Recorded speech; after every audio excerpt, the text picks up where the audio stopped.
பிசாசு என்ன சொன்னான்? வானத்துக்கு ஏறுவேன்னா, நட்சத்திரங்களுக்கு மேலாக என்னுடைய சிங்காசனத்தை அமைப்பேன், உன்னதமானவருக்கு ஒப்பாவேன்னா. அவன் மோட்டிவ் எல்லாம் அங்கதான். அப்புறம் எதுக்கு சார் ஆதாம ஏமாத்தினான்? கையை தட்டு. உலகத்தின் பாவங்களை வெறுக்க வைக்கிற செய்திகளை நீங்கள் கேளுங்கள். ஆனா உலகத்தை வெறுக்க வைக்கிற செய்தி என்ன செஞ்சிடாதீங்க, கேட்காதீங்க. ஏன்னா அது பிசாசின் தந்திரம்.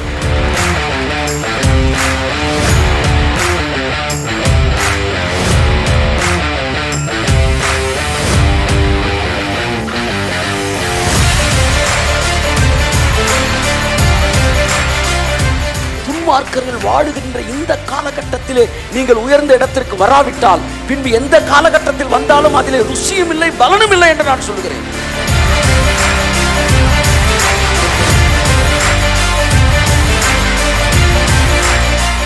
தேவன் இவ்வளவாய் உலகத்தில் அன்பு கூர்ந்தார்.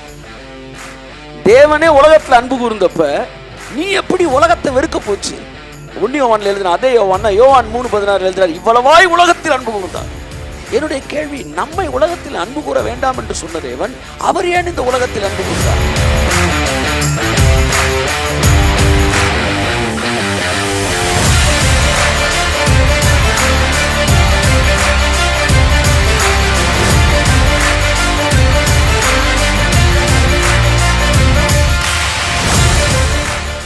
யோசேப்பு, நான் ஒரே ஒரு கேள்வி கேட்கிறேன். யோசேப்பு எகிப்துல தூக்கி மேல வச்சாரு. அப்ப அவன் மனசு, ஆண்டவரே நீ எவ்வளவு நல்லவர் அப்படி நினைச்சிருக்குமா? இவனை தூக்கி போட்டு அண்ணன் தம்பி ஒன்னாயும் பாருங்க, அப்ப நினைச்சிருப்பான், ஆண்டவரே நீ எவ்வளவு நல்லவர். தேசத்திலே கோல் வச்சுக்கிறவர்களாக, ராஜாக்களாக, பெரிய காரியங்களை வல்லமையிலும் ஐஸ்வர்யத்திலும் அற்புதங்களிலும் சாதிக்கிறவர்களாக எழும்ப வேண்டும். அதுதான் கிறிஸ்துவின் உபதேசத்திற்கான சாட்சி என்று நான் சொல்கிறேன்.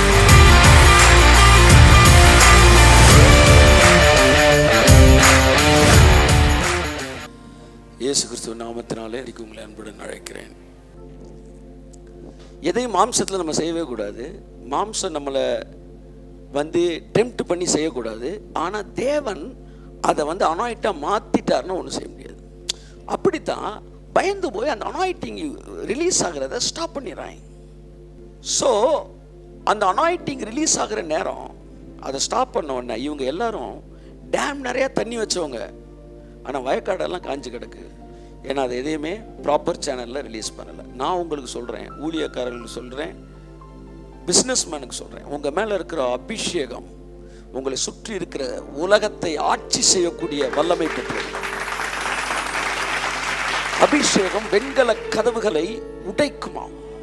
நான் அபிஷேகம் பண்ணின கோரேசுக்காக வெண்கல கதவுகளை உடைத்து இருப்பு தாழ்பால்களை முறித்து அந்தகாரத்தில் இருக்கிற பொக்கிஷங்களையும் ஒளிப்பிடத்தில் இருக்கிற புதையல்களையும் எடுத்து தருவேன்.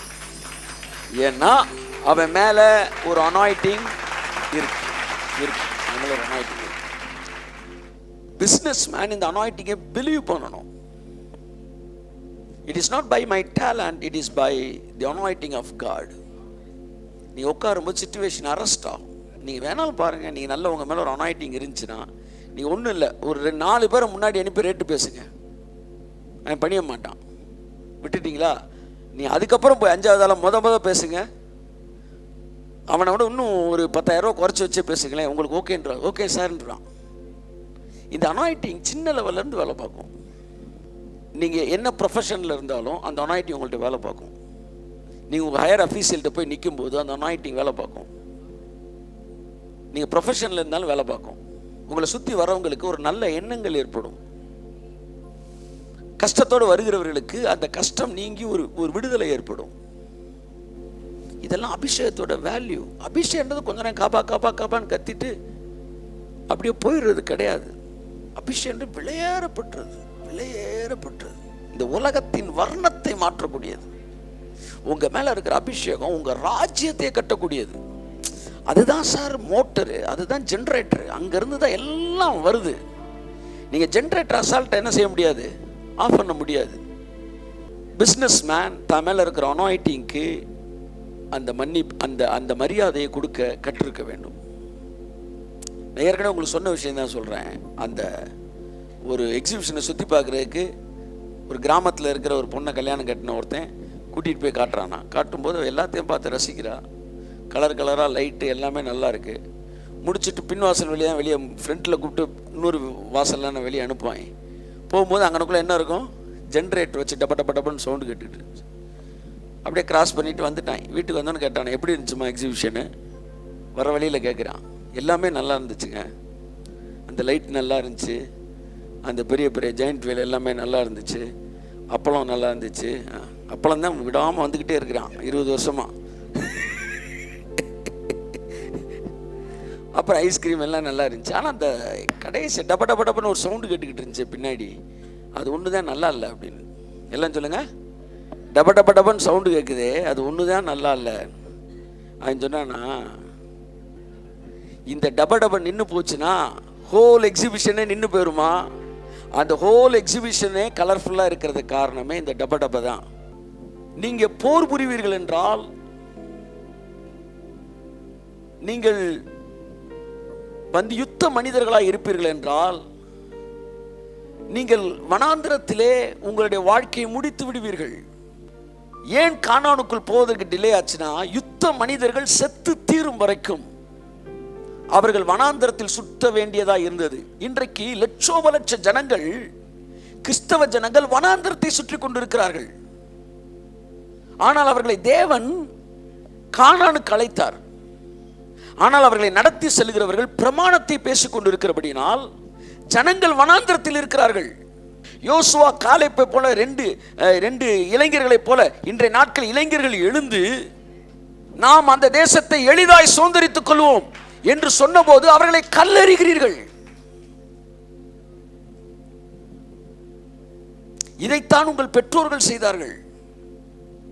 அன்னைக்கு ஒரு பாட்டு, இன்னைக்கு வரும்போது ஃபாதர் பாட்டு, இயேசு கூட வருவார், எல்லாவித அற்புதம் செய்வார்.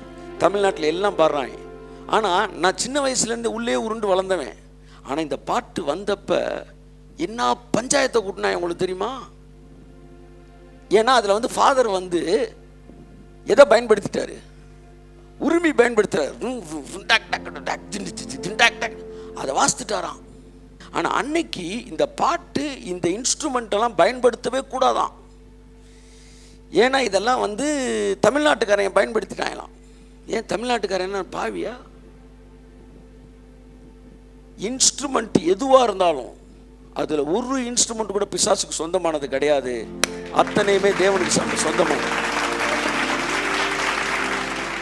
இது ஆதி காலத்துலேருந்து இந்த கிட்டாருங்க, பேஸ் கிட்டாரு, அந்த ரிதம் கிட்டாரு, அந்த வெஸ்டர்ன். ஏன்னா இவன் வந்து கிறிஸ்தவத்தை எடுத்துக்கல, வெஸ்டர்ன் கலாச்சாரத்தை எடுத்துக்கிட்டான். அதனால கிட்டாரில் பாடுனா ஆவியானவர் வருவார். அப்போ நீ என்ன கல்ச்சரை, பைபிள் கல்ச்சரை நீ ஃபாலோ பண்ணல, வெஸ்டர்ன் கல்ச்சரை ஃபாலோ பண்ணிட்ட. அதனால கிட்டாரு, பேஸ் கிட்டார்னா ஆவியானவர் ஜம் ஜம் ஜம்னு இறங்குவார். எல்லா இன்ஸ்ட்ருமெண்ட்டும் தேவனுடைய. அந்த மனநிலை இல்லாதனால எதிர்த்தாங்க. ஆனால் உடைச்சு வெளியே வந்துட்டார். ஓரளவு பாட்டு வெளியே வந்துருச்சு. இன்னைக்கும் தடுக்கிறார்கள். என்னன்னா, கிருபையின் உபதேசத்துக்கு எதிராக. நான் சொல்லுகிறேன், இடையில இயேசுநாதன் ஒருத்தர் வந்து செத்தாரு. அது உங்களுக்கு தெரியுமா தெரியாதா? அதுதான் என்னுடைய கேள்வி. இடையில இயேசுநாதன் ஒருத்தர் சிலுவையில் மரிச்சாரு. நம்ம எல்லாருக்கும் நன்றாக தெரிந்து கொள்ளுங்கள். நாம் கொல்கதா மலையிலே கூடும்படிக்கு அழைக்கப்பட்டவர்கள், சீனாய் மலைக்கு அழைக்கப்பட்டவர்கள் அல்ல. ஆனால் சபையானது மறுபடி சீனாய் மலையை பேசிக் கொண்டிருக்கிறது. வேதம் சொல்லுகிறது, யுத்த மனிதர்கள், கடைசி மனிதன் செத்து தீர்ந்த போது அவனுடைய பிணம் வனாந்தரத்தில் விழுந்த அன்று, அந்த நாளிலே இஸ்ரவேல் ஜனங்கள் கானானுக்குள்ளே காலடி எடுத்து வைத்தார். சபையானது ஏன் வனாந்தரத்தில் இருக்கிறது? காரணம், சபை இன்னும் சீனாய் மலையில் இருக்கிறது. ஆனால் கல்வாரி சீனாய் மலையிலே டூ என்கிற சத்தம் கேட்கிறது. இதை செய்தால் உனக்கு தேவன் இதை தருவார், இப்படி நடந்தால் உனக்கு இப்படி செய்வார். டூ என்கிற சத்தம் சபையில் புறப்பட்டு வருதுன்னா அது சீனாய் மலை. இட் இஸ் டன் என்கிற சத்தம் புறப்பட்டு வரும் என்றால் அது கல்வாரி மலை. ஆமென். சபையானது கல்வாரி மலையிலிருந்து புறப்படுகிறது. சபையானது டன் என்கிற சத்தத்தை பேசுவதற்கு அழைக்கப்பட்டிருக்கிறது. வேதத்தை எய்தாப்பில் இருக்கவர் சொல்லி கொடுத்த மாதிரியே படிக்கக்கூடாது. அதனால தான் சொல்றேன், தேன் கூட்டிலிருந்து ஒழுகும் தேன், தேவனிடத்திலிருந்து புறப்பட்டு வருகிற ஸ்போக்கன் வேர்டை வாங்கி படிக்கிறவனுக்கு வசனத்தை என்ன நோக்கத்தில் தேவன் எழுதினாரோ அந்த நோக்கத்தை தேவன் சொல்லி தருகிறார். எங்கள் முன்னோர்கள் ஒருத்தன் அடிக்கடி பேசிக்கிட்டே இருக்கிறான்னா, எங்கள் பிதாக்கள் அப்படின்னு பேசினா இவன் பாட்டு இன்னும் தேவனோடு இருக்கிற தொடர்பே இல்லை, கம்ப்ளீட்டாக பழைய பேக்கேஜில் தான் போயிட்டு இருக்கிறான். இப்பேற்பட்டவர்களுக்கு பைபிள் பழசாயிரும். பைபிள் பழசாயிட்டா பைபிள் படிக்கிற மூடு போயிடும். ஏன்னா எந்த வசனத்தை எடுத்தாலும் இதுக்கு இந்த அர்த்தம், இந்த சாப்டருக்கு இந்த அர்த்தம், இந்த சாப்டருக்கு இந்த அர்த்தம் அவங்க சொல்லி கொடுத்துருப்பாங்களா, அது மட்டும்தான் ஞாபகத்துக்கு வரும். நாளடைவில் பைபிள் புளிச்சிரும். ஆனால் திறந்த மனதோடு, ஆண்டவரே நீங்கள் பேசுங்க, இதுக்கு 1000 அர்த்தம் சொல்லியிருக்கலாம், நீங்கள் என்ன சொல்கிறீங்க அப்படின்னு உள்ளே வந்தீங்கன்னா இந்த பைபிள் எப்போவுமே உங்களுக்கு புதுசாக தான் இருக்குது. புதியவைகளை அங்கீகரிக்கக்கூடிய மனதில்லாதவர்கள், புது ரசம் எல்லாம் சொல்லுங்களேன். அப்ப 2 ரசம் இருக்கு. புது ரசம் என்ன செய்யுமா, என்ன ஆகும், எக்ஸ்பேண்ட் ஆகும். பழைய ரசம் ஏற்கனவே எக்ஸ்பேண்ட் ஆகி அது அப்படியே தொஞ்சு போய் அப்படியே இருக்கிறாங்க. இப்ப புது ரசம் என்பது புதிய வெளிப்பாடுகள், புதிய உடன்படிக்கையின் செய்திகள். இது எக்ஸ்பேண்ட் ஆகும்போது புது திராட்சை அந்த துருத்தி தான் வந்து என்ன செய்யுது, அதுக்கு ஈடு கொடுக்குது. பழைய ஆட்களுக்கு அந்த எக்ஸ்பான்ஷனை அங்கீகரிக்க முடியல. அதனால என்ன ஆயிடுதுன்னா துருத்தி கிழிஞ்சிருது, ரசம் சிந்திருது. ஸோ எக்ஸ்பான்ஷனுக்கு உங்க மைண்டை நீங்க விட்டு கொடுக்கும்போது தான் தேவனுடைய புதிய விஷயங்களை அங்கீகரிக்க முடியும். ஆகவே மறுபடியும் ஒரு விசை நீங்கள் வேதத்தை திறந்த மனதோடு வாசிக்கும்படி அழைக்கிறேன். 23 வருஷங்கள் பிரசங்கித்த பின்பு எனக்குள்ளே மறுபடியும் ஒரு கேள்வி, கிருபை என்கிற ஒரு புதிய விஷயத்தை குறித்து வெளியிலிருந்து கேட்காம ஆவியானவர் எனக்குள் பேசும்போது, எனக்குள் பேசிய பிறகு ஒரு ஊழியர் என்னோடு பேசிய போது இந்த வேதத்தை மறுபடியும் படிக்கத்தான் முடிவெடுத்தேன். இன்னைக்கு ஈவினிங் பேசுறேன், இந்த டைம் தான் பேசிக்கிட்டு இருக்கிறேன். நைட் 9 மணிக்கு பாண்டியன் எக்ஸ்பிரஸ் ஏறுறேன். நைட்டு ஃபுல்லாக எனக்கு ஒரே ஒன்று தான் ஓடுது, காலையில் எந்திரிச்ச உடனே பைபிளை வாசிக்கிறேன்டா. பைபிளை ஃபுல்லாக வாசிக்கணும். உண்மைக்கே எல்லாத்தையும் முடிச்சிட்டாரா இல்லை முடிக்க வேண்டியது இருக்குதா என்பதை படிக்க வேண்டும் முடிவெடுத்தேன். எங்கே போனேன்? வசனத்துக்கு போனேன். Go to the word of God. உங்கள் அத்தனை கேள்விகளுக்கான பதில் இங்கே இருக்கிறது. 7 நாட்களுக்குள்ளாக புதிய ஏற்பாடு முழுவதையும் முடித்தேன். முடித்து நான் நிமிர்ந்த போது நான் தெளிந்திருந்தேன். அது வரைக்கும் இந்த புத்தகத்தில் நூற்றுக்கணக்கான செய்திகள் இருக்கிறது என்று நினைத்தேன். அன்றைக்கு தான் என்னுடைய கருத்தை மாற்றிக்கொண்டேன். இந்த புத்தகத்தில் நூற்றுக்கணக்கான செய்தி இல்லை, இந்த முழு புத்தகத்திலும் ஒரே ஒரு செய்தி தான் இருக்கிறது. அந்த ஒரு செய்தி, இயேசு நம்முடைய பாவங்களுக்காய் சிலுவையிலே அறையப்பட்டார், நமக்காக செய்ய வேண்டியவைகளை சிலுவையிலே செய்து முடித்தார் என்பதுதான். From Genesis to Revelation, there is only one revelation, that is the crucified Jesus Christ. So that the book of Revelation, it says, it is not book of revelations, it's a book of revelation. வெளிப்பாடுகள் அல்ல, வெளிப்பாடு. வெளிப்படுத்தல் புத்தகத்தை வெளிப்பாடுகள் உள்ள புத்தகம் அல்ல, வெளிப்பாடு. அப்படின்னு என்ன அர்த்தம்னா அந்த முழு புத்தகம் ஒரு வெளிப்பாடு தான் சொல்லுது. It is not book of revelations, it is book of revelation. Revelation is single revelation. What is that single revelation? That is the crucified Jesus Christ, the resurrected Jesus Christ. That is the one and only revelation. அவரும் தலையை நசுக்குவார் என்பதிலிருந்து வெளிப்படுத்தல் வரைக்கும் அவர் மட்டுமே மகிமைப்பட்டிருக்கிறார். அருமையான முதிய ஊழியரே அல்லது இளம் ஊழியரே, வேதத்தை மறுபடியும் தேவ சமூகத்தில் அமர்ந்து நீங்கள் படிப்பதற்கு முடிவெடுப்பீர்கள் என்றால் உங்களோடு கூட பேசுவதற்கு தேவன் தயாராக இருக்கிறார்.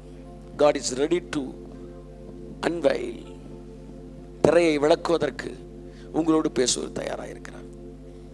ஸோ இன்னைக்கு யாரோ ஒருத்தர் எனக்கு சொன்னார்ன்றத நீங்க செய்வீங்களா?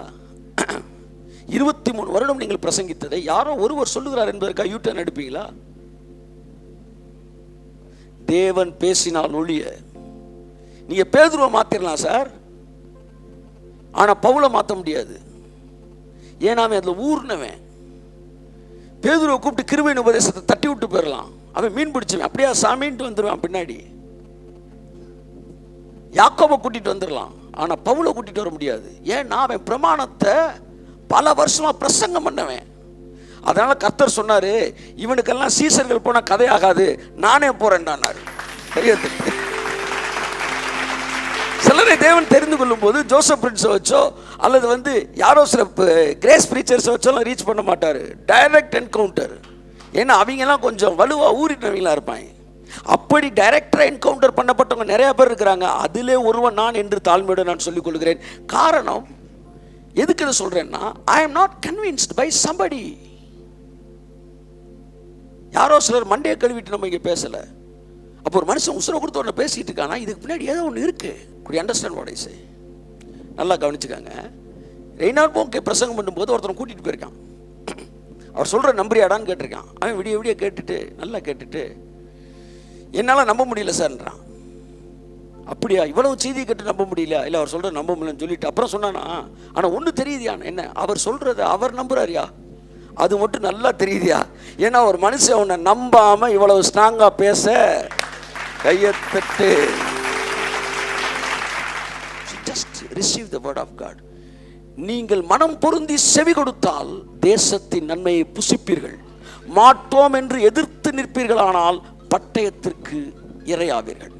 என் அன்புக்குரியவர்களே, மனம் திருந்தி நீங்கள் செவி கொடுக்க வேண்டும் என்பதற்காகத்தான் தேவன் என்ன செய்கிறார், உங்களை அழைக்கிறார்.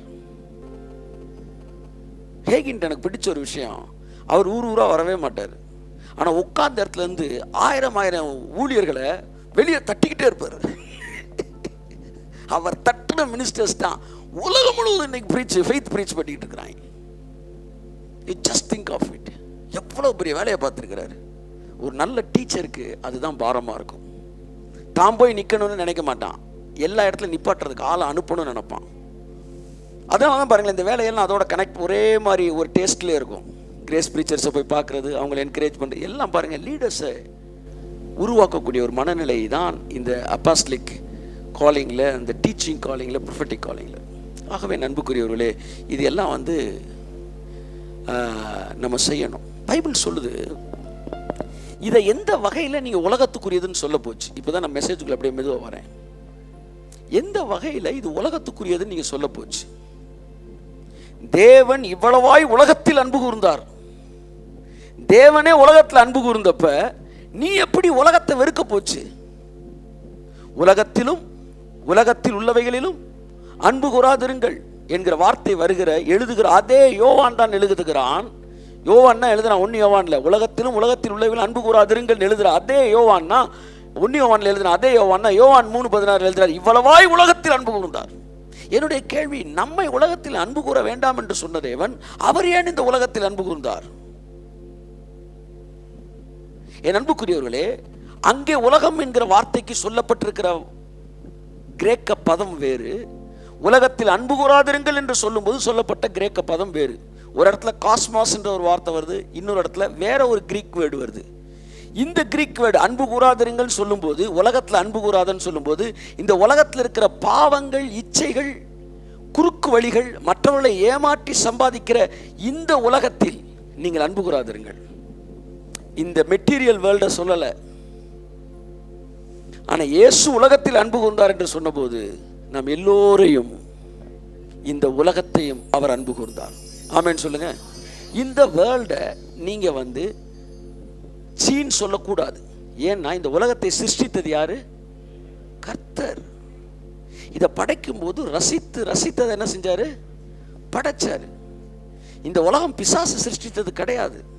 இந்த உலகம் தேவன் சிருஷ்டித்தது. தேவன் சிருஷ்டித்த இந்த உலகம் பாவத்துக்குள்ளாய் விற்கப்பட்டது. அதனால இன்னைக்கு பாவிகள் அங்கங்கு கோல் வச்சு கொண்டு இருக்கிறார்கள். அப்ப நீங்க என்ன செய்யணும்? இந்த பாவங்களை தான் துரத்தணுமே ஒழிய உலகத்தை நீங்க என்ன செய்யக்கூடாது? துரத்திடக்கூடாது. இந்த உலகத்தை நேசிக்கணும். எல்லாரும் சொல்லுங்க, இந்த மண்ணை நான் நேசிக்கிறேன், இந்த உலகத்தை நேசிக்கிறேன். சொல்லுங்க, நான் உலகத்தை நேசிக்கிறேன். நான் திரும்ப சத்தமா சொல்லுங்க, எத்தனை பாட்டு பாடியிருப்பீங்க. உலகம் எல்லாம், உலகத்தை நேசிக்க மாட்டேன், இவ்வளோ பெரிய தப்பு பண்ணிட்டீங்க. எல்லாம் சொல்லுங்க, உலகத்தை நான் நேசிக்கிறேன். ஏன்? அவர் இவ்வளவாய் உலகத்தில் அன்பு கூர்ந்தார், நானும் இந்த உலகத்தின் மீது அன்பு கூறுகிறேன். நான் உலகம்னு சொல்லும்போது இது வானத்தின் வாசல் என்கிற மைண்ட்லேயே நான் பார்த்துக்கிட்டு இருக்கிறேன். இந்த உலகம் என்னவா? வாசப்படி வேணான்னு சொல்லிட்டு நீங்கள் வீட்டுக்குள்ளே எங்கிட்டு கூட்டிகிட்டு போக முடியும்? என்ன ஒரு பேசிக் கான்செப்டே இல்லை. வாசலுக்கு வரமாட்டேன், வீட்டுக்குள்ளே போவேன்னா அவன் கல்லனும் கொள்ளைக்காரனுமா இருக்கிறான், அவன் சோரேறி குதிக்கிறவன். ஆனால் வாசல் வழியாக உட்பிரவேசிக்கிறவர்கள் கைதட்டு. பரலோகத்துக்கு போகணும்னு சொல்கிற ஒவ்வொருத்தனும் பூமியை கேப்சர் பண்ணித்தான் ஆகணும். பூமியை பிடிச்சா தான் பரலோகத்துக்குள்ளே போக முடியும். ஏனென்றால் the next dimension of the world is, the earth is the heaven, is the heaven, is heaven. The next dimension or another dimension of this world is heaven. ஹெவன்றது இங்கேருந்து, இங்கே பூமி இருக்குது, இங்கே எனக்குள்ள பரலோகம் இருக்குது அப்படின்னு நினச்சி இங்கேருந்து வெளியே தவிட்டினா வெளியில் ஒன்றுமே இருக்காதுரி. ஏன்னா பரலோகன்றது வெளியிலே கிடையாது. பரலோகம்ன்றது மேகம் போன்ற இத்தனை திரளான சாட்சிகள் நம்மை சூழ்ந்து நிற்கிறார்கள். ஸோ ஹெவன் என்பது எர்த்துடைய அனதர் டைமென்ஷன். பரலோக ராஜ்யம் உங்களுக்குள் வந்திருக்கிறது. இந்த டைமென்ஷனுக்குள்ள ஹெவன், கிங்டம் ஆஃப் ஹெவன் வந்துருச்சு. நீ அந்த டைமென்ஷனுக்குள்ள போனீன்னா நீ ஹெவனை பார்த்துடலாம். It is not some remote planet, தனியாக இருக்கிற ஒரு விஷயம் கிடையாது. அப்படின்னா இங்கே இருக்க பிளானட்டுக்கு இங்கே எப்படி வாசல் இருக்கும்? அப்போ இதுக்கு ஏதோ ஒரு வாசல் இருக்கு. இங்கே வந்தால் தான் நீ இந்த வாசலுக்குள்ளே போக முடியும். இது வேணான்னு சொல்லி வெளியே தவிட்டினா அதுக்கப்புறம் எவனும் ஒரு நீச்சல் அடித்து தூக்க முடியாது. வாசலுக்கு வாங்க, எல்லாம் சொல்லுங்க. அப்போ பரலோகத்துக்கு போக விரும்புகிறவர்கள் வானத்தின் வாசலுக்கு வர வேண்டும். அவன் சொல்கிறான், அப்படியே கண்ணை திறந்து பார்க்குறான். பார்க்கும்போது இது வானத்தின் வாசல். எது? பூமி. பூமி. அப்ப பிசாசு ரொம்ப தெளிவா உங்களை பூமியை விட்டு வெளியே அனுப்ப பார்க்குறான். ஏன் தெரியுமா? நீ பூமியை விட்டு டிஸ்கனெக்ட் ஆகிட்டீங்கன்னா பரலோகத்துக்குள்ள போவே. சரி, என்னுடைய கேள்வி என்ன? பிசாசுக்கு வானத்துக்கு ஏறுவேன், நட்சத்திரங்களுக்கு மேலாக என்னுடைய சிங்காசனத்தை போடுவேன் அப்படின்னு தான் நினைச்சானா, இல்லை பூமியை பிடிப்பேன் நினைச்சானா? வானத்துக்கு ஏறுவேன் தானே சொன்னா. ரெண்டு வசனமே எங்க இருக்குன்னு எனக்கு தெரியாதுன்றீங்களா? பிசாசு என்ன சொன்னா? வானத்துக்கு ஏறுவேன்னா, நட்சத்திரங்களுக்கு மேலாக என்னுடைய சிங்காசனத்தை அமைப்பேன், உன்னதமானவருக்கு ஒப்பாவேன்னா. அவன் மோட்டிவ் எல்லாம் அங்கதான். அப்புறம் எதுக்கு சார் ஆதாம ஏமாத்துறான்? கையை தட்டு. மான் வேட்டைக்கு போனவனுக்கு முயல் எதுக்குன்றேன். ஏன் ஆதாம ஏமாத்தினா? எதுக்கு பூமியை வாங்கினா? போறவல்ல டைவர்ட் ஆயிட்டானா? அந்த பொண்ணை கல்யாணம் பண்ண நினைச்சு இந்த பொண்ணை பார்த்தோன்னே அதை விட்டுட்டானா? எதுக்காக வானத்துக்கு ஏறுவேன்னு சொன்ன பூமிக்கு வந்தான்? பூமிக்கு வந்தாதான் வானத்துக்கு ஏற முடியும்னு அவனுக்கு தெரியும். அவனுக்கு தெரியும். ஒரு சத்தியத்தை பிசாசிடம் இருந்தாவது கற்றுக்கொள்ளுங்கள். ஏன்னா அவன் கண்டுபிடிச்சிட்டான், வானத்துக்கு ஏறுவேன். அப்பயே இங்கே வந்த, இங்கேதானே வாசல் இருக்கு. சொன்ன மாதிரியே என்ன செஞ்சான்? ஆதாம தள்ளி விட்டு பூமியை கேப்சர் பண்ணா. வேகமா அவன் பர்ஸ் எடுக்கிறான். பர்ஸ் எடுத்து ஒவ்வொன்றா பார்க்குறான். பூமி எங்கே ஆட்சி செய்வதற்கான ஒரு கார்டு இருக்கு, அது தூக்கி ஓரமாப்படு, கழுதே தூக்கி போகிறான். அடுத்து ஒரு கார்டு எடுத்து பார்க்குறான். அந்த கார்டை எடுத்து பார்த்தா பூமியில் இருக்கிற எல்லா தங்கங்களையும் பயன்படுத்தலாம், அதையும் தூக்கி ஓரமாக போடு. சி போடு.